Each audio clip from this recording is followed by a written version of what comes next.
guys, it's me again. It's just a couple of days before Christmas. I wasn't quite sure if I wanted to get on here and talk about this, but it's definitely a topic that's been bothering me as of late. I'm sure if you're a caregiver or if you're a patient and you're going through, one of these long chronic illnesses, either you've encountered something similar or you will encounter something similar in the future. So I know from experience with my dad that there were some really good days and there were a lot of really tough days. So if we had a good day, we tried to go out and do some sort of activity. My dad was someone that didn't like to be home a lot. So, maybe it was going to see any kind of local musicians playing. Maybe it was going out to eat. It was going to the casino to have some fun. Anything like that. He wanted just to, get out of the house and get his mind off of his health. With my mom, it's pretty similar, I will say that we do less now with my mom than we did with my dad. Just because she seems a lot more tired than my dad ever, really was. But along with those, good adventures, after the good adventures, you have quite a few days of, just being exhausted. The kind of things that just happen with chronic illness, it takes a few days to recover from those things. So, I never apologized when we would go out and do things with my dad. If it was going to visit family, if it was going to, celebrate the holidays with someone, whatever it was that he wanted to do, we would figure it out and try our hardest to get him out of the house. And so I felt that way with my mom. And, for the last week or so, my aunts and I were able to take my mom out. We went, to do some Christmas shopping. Literally, my mom and I did all of our Christmas shopping in one day with my aunts. And it was just nice because we had them with us and they could help me, get her around the mall in her wheelchair, and they could help carry packages and kind of keep her entertained and that kind of thing. It was nice to have somebody else to lean on. My mom and I also got to go see the Nutcracker. It's something she's wanted to do for years and years and years. As a musician, I used to play in the Nutcracker every year, but I never actually got to sit and watch it. So it was really neat to get to go. And it wasn't like we went to $1 million show where it was $500 a ticket. We went to a local, a local place and saw it, and it wasn't very expensive. And then my sister took us out to dinner for Christmas. It was kind of her thing this year.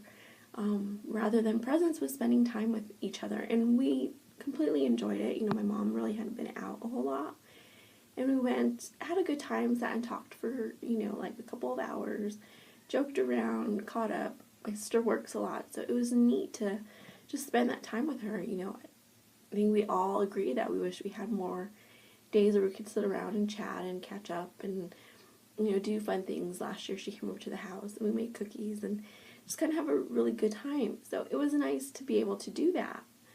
And then over the last few days, I've been getting all these ridiculous comments and text messages and, the message coming through the grapevine and hearing it from people, why are we doing these things? Why, my mom can't be that sick if we're out and about doing these things, and it's inappropriate and we're acting ridiculous.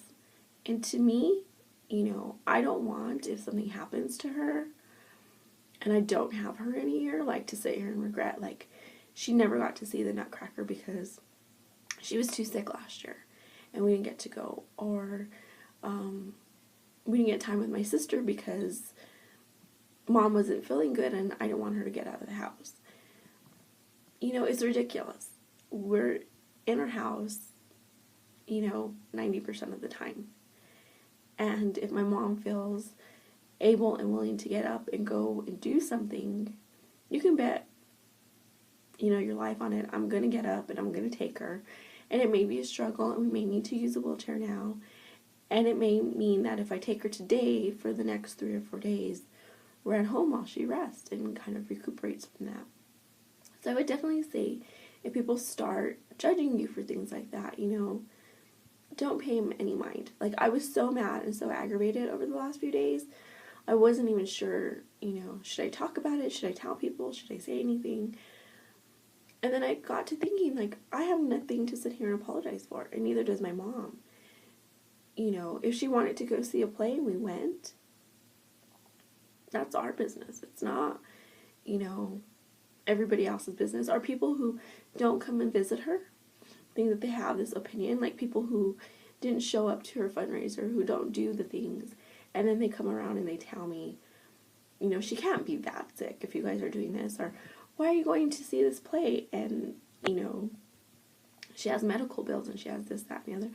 Well, yeah, but she's still living. She still needs to do things. That was like our Christmas present to each other. It's not about going out and buying new shoes and a new tree or whatever else for Christmas. We're not having 50 people over for dinner, and that's the part that is very aggravating, that people don't understand. Like, all of their opinions, they could stay their own. I don't care.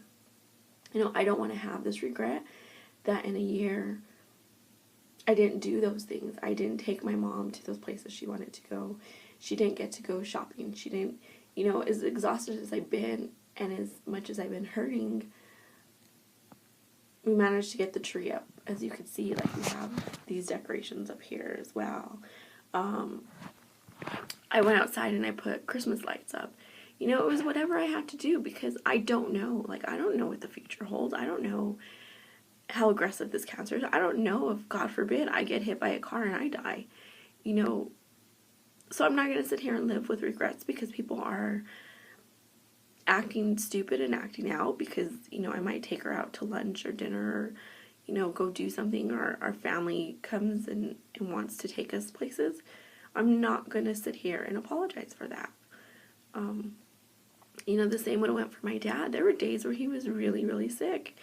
It took everything out of us to get him in our vehicle, to load up the wheelchair, get his bag, take him to the casino, have dinner, take him to go gamble, and he'd sit there at the machines for, hours and hours, and you're completely 100% exhausted, but you do it because it's what they want. They're excited. They're happy to get out because, one day a week or one day every 2 weeks, they get to have some fun with, the other, large part of the week. They're in chemo, they're in radiation, they're at the hospital, they're in doctor's appointments, they're at home asleep, they're sick in bed, they're, they've watched every TV show there is to watch. And so I'm not going to apologize for this because I don't know what our future holds. I don't know if I'm going to have my mom for another Christmas or another holiday season. But I do know that I'm going to enjoy her. I'm going to make the best memories that I can make. And I'm not going to ever apologize for that. And for all of those people who are sitting here judging us, for the family that is sitting here judging us more, I don't care. I really don't care. I don't care what you think. I don't care why you think it. But I'm not going to make my mom miss out on things that she wants to do. I'll do anything. If I don't have the money, I'll figure it out. Like, I'll, make crafts and sell them on the side of the road if I have to, because I'm not going to sit here with the regrets that my mom didn't get to do something that she wanted to do. If there's a concert or a play or whatever she wants to do and see, I'm going to try my best. If my sister wants to take her to dinner or take us to dinner or meet us for dinner or come over, we're going to do it. We're going to enjoy my mom, for as long as we have her. It's just ridiculous.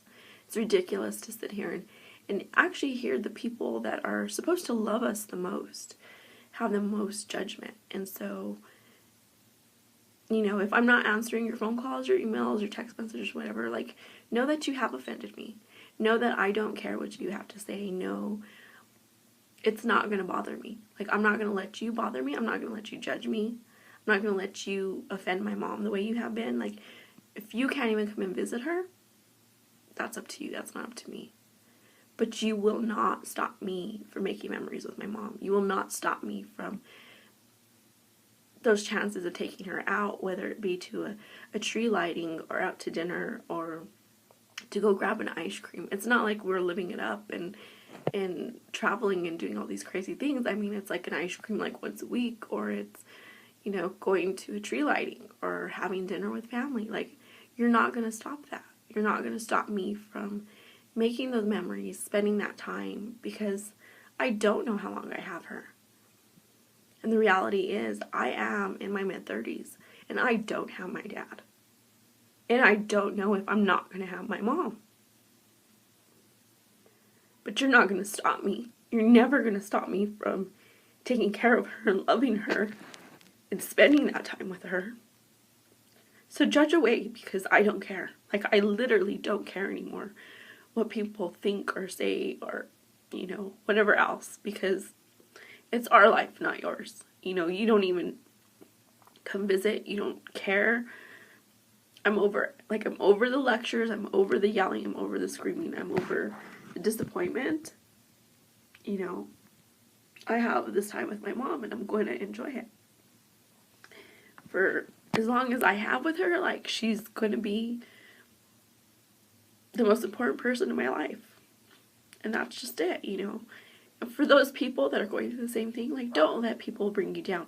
Don't let them judge you. Don't let them look you in the eyes and tell you, like, what you're doing is wrong. Because they're not in your shoes. They don't spend 22 hours awake a day. They don't have to worry about somebody else's well-being. They're not calling every doctor in town trying to make an appointment or doing whatever you have to do to get medication.